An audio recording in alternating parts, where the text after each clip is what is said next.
Does context matter? It's an odd question to ask, especially one of yourself, because after all, isn't your point of view yours and therefore it's correct? So who cares? Well, Vince Taylor cares. He cares so much that he wrote a book about his journey of self-discovery. He called it Beyond the Blindfold. Taylor says, before I really understood context, I understood nothing. And if you sit back for a moment and think about Taylor's assertion, it seems implausible that you could be so far off base because you haven't taken the time to consider the context. Taylor says context is the most powerful, naturally occurring interruption of the conscious mind he has ever experienced. A neural concoction so influential that even the best and brightest suffer from incredible and inexplicable bias. The result is that now to consider his opinions right or wrong, or others wrong versus his being right, became preposterous, and he says even embarrassing. In fact, he was so moved by what he learned, he spent 10 years writing the book. And should you read it and absorb the messages, you too will challenge yourself and your perspectives and your biases. And if you decide to travel on that journey, one that Dr. Scott Peck calls the road less traveled, well, I suggest you put on your seatbelt and wear a helmet because the road ahead is bumpy and long. I invited Vince Taylor to join me for a conversation that matters about a path to enlightenment that is humbling and rewarding. Vince, welcome. Well, I'm so pleased to be here. This is really exciting for me.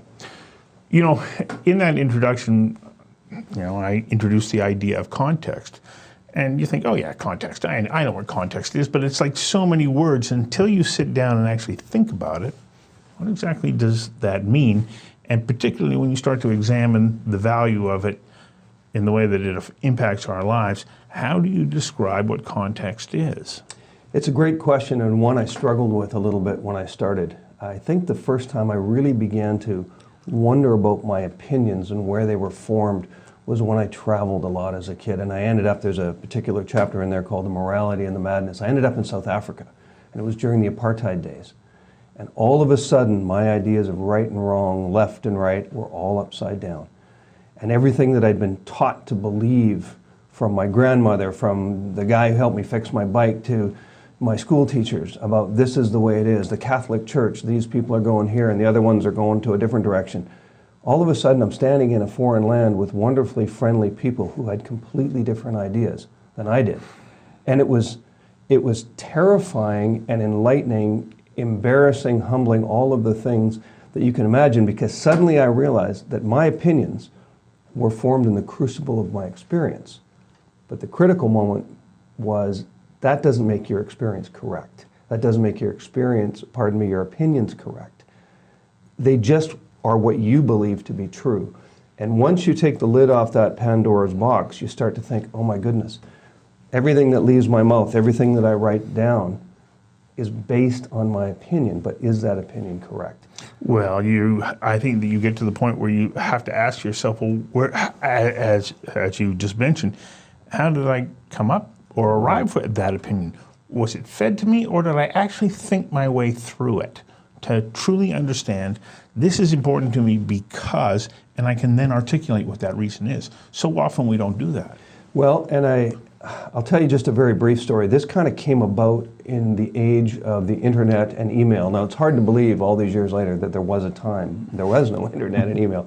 And we used to talk to each other as people of our vintage. And we needed to drive across town if you wanted to have a conversation or write a letter or have a less than private phone call. Then email came along. All of a sudden, we were all therapists and psychologists. Our friends said, I'm having trouble with my kid at school. My wife's mad at me about something. I need a new job.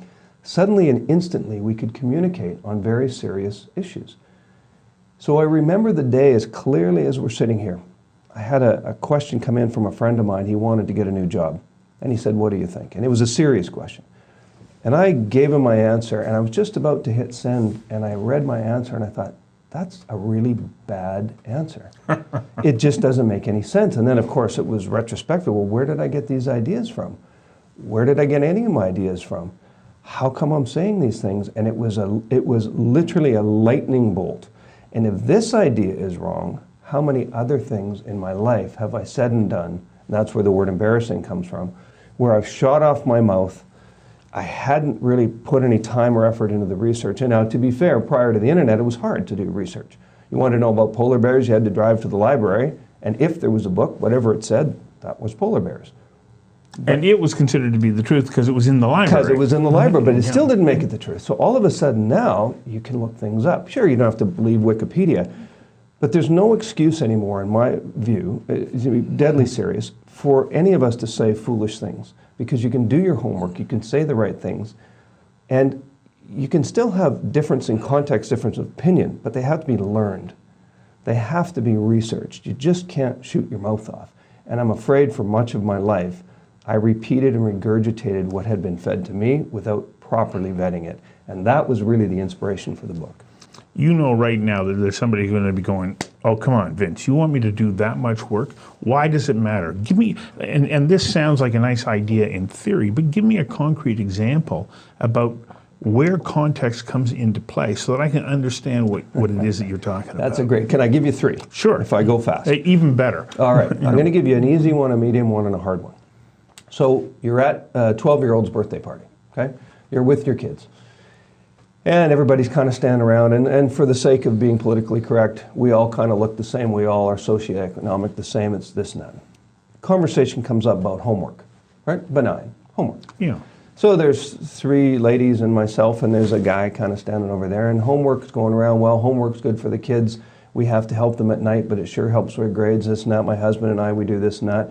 We really appreciate the teachers and all their efforts, and you know, homework is really a good thing, and everybody nods knowingly. And then the guy standing over there says, I think homework is irresponsible and unprofessional, and the teachers are taking the easy way out. Oh. And you can see, you know, sort of 3 mothers and me looking over at this guy, and this is where I kind of came up with the next process. What do we do now? Okay, this is the easy one. So there's 4 steps to this. First, don't react.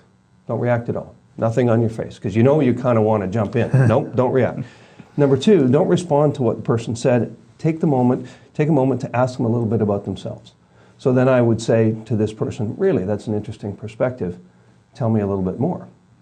Of which he would say, well, I'm a father of 3, 12, 10, and 8. Last year my wife passed of cancer. I'm working 2 jobs to try to provide for my children. I don't have the financial resources, and quite frankly, I don't have the mental time and resources to teach my kids math. My kids are falling behind because homework is a differentiator between those people who have resources and those that don't. It's going to affect their college, all because my wife died of cancer. Oh.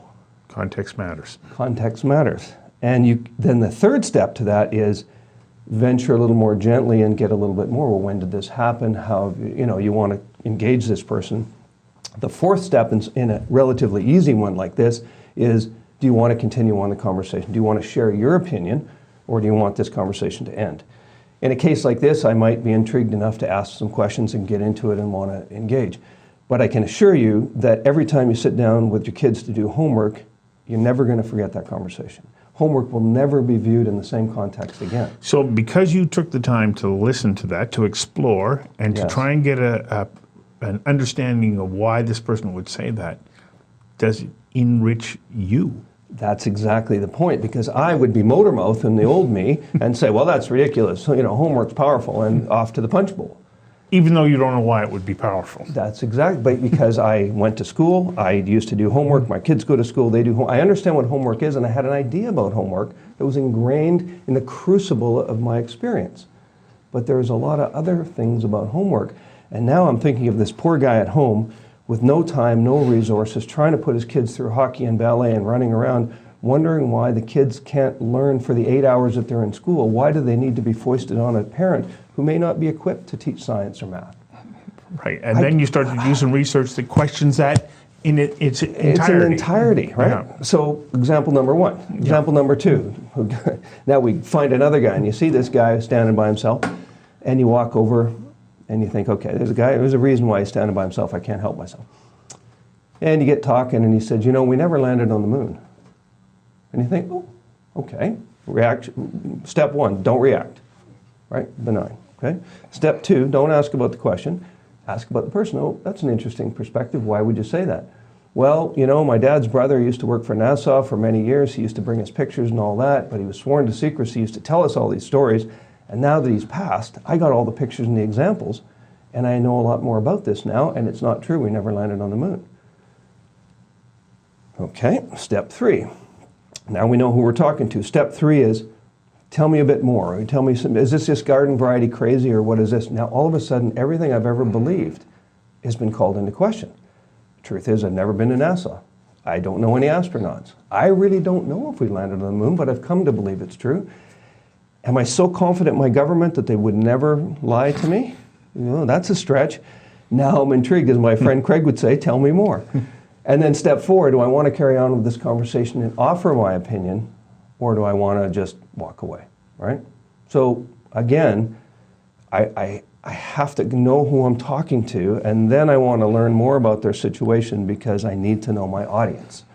And then it challenges everything I do. I know for sure that we landed on the moon, and the fact is, no, I don't. Well, and do you even know the process that you would go through to be able to try and prove it one way or the other? As you're saying this, I'm going, I don't know where I could ever find the information that would categorically confirm that was true. And I've heard the conspiracy theories, but I cannot tell you whether anything's true as far as going to the moon. So why is it that since the 1960s and early 1970s, no other country has launched a mission that went to the moon and back? I mean, now you've got me thinking. Right. And so, you know, you can substitute gone to the moon to a million other categories that happen in our life, but all of a sudden, I am not 100% confident.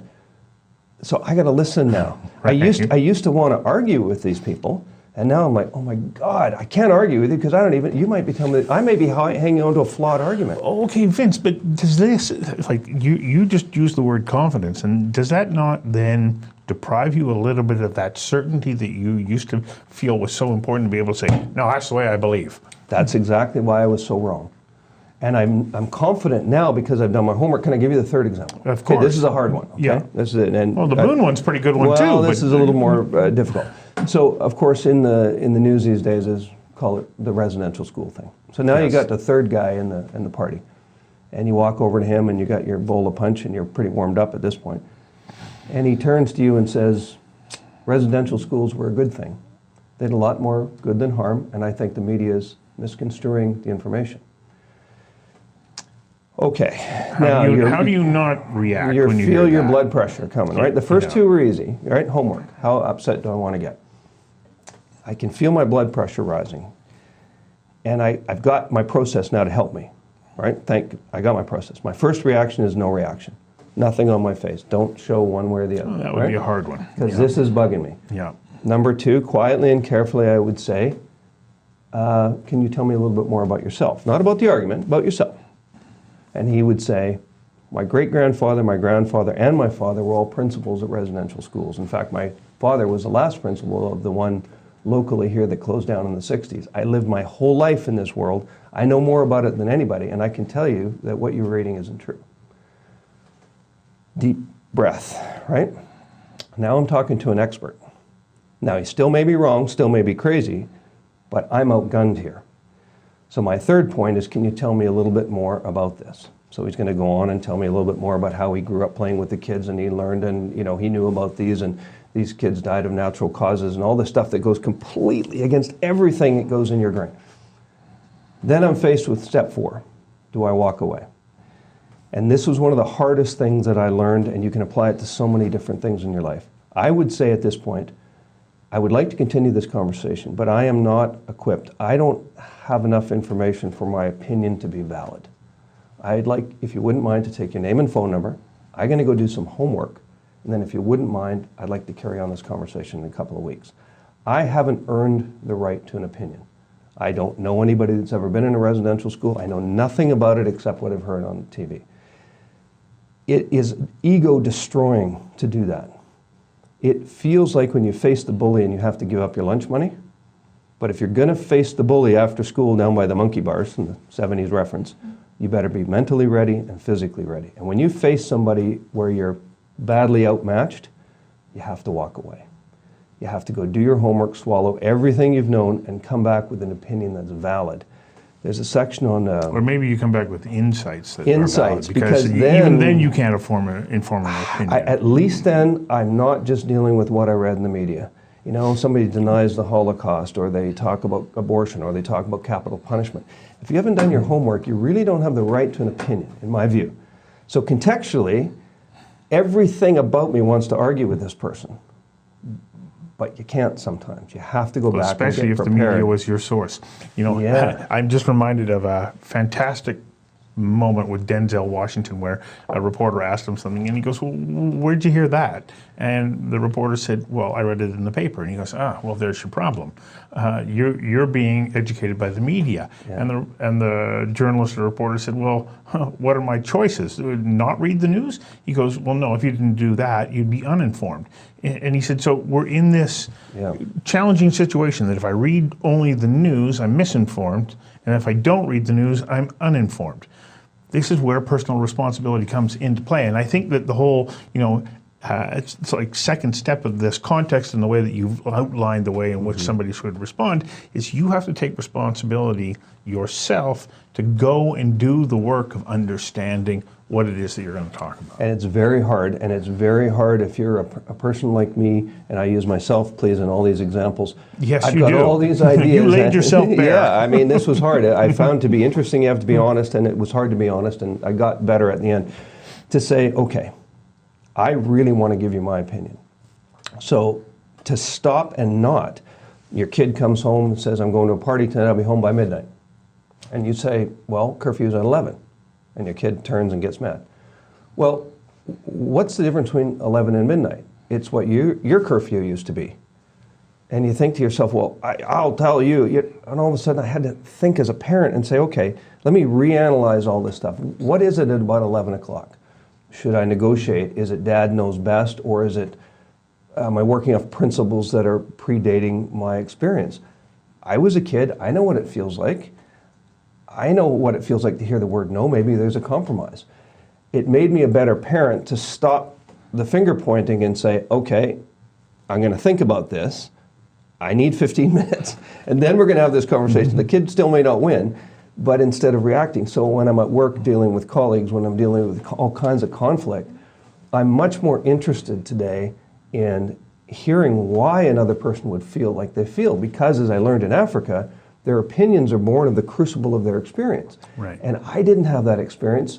So suddenly, I think I'm right just because I grew up in Vancouver, part of my life in the Catholic Church, that view, and then over here and over there. So all of my experience were shaped here. But that doesn't make them wrong, but it doesn't make them right.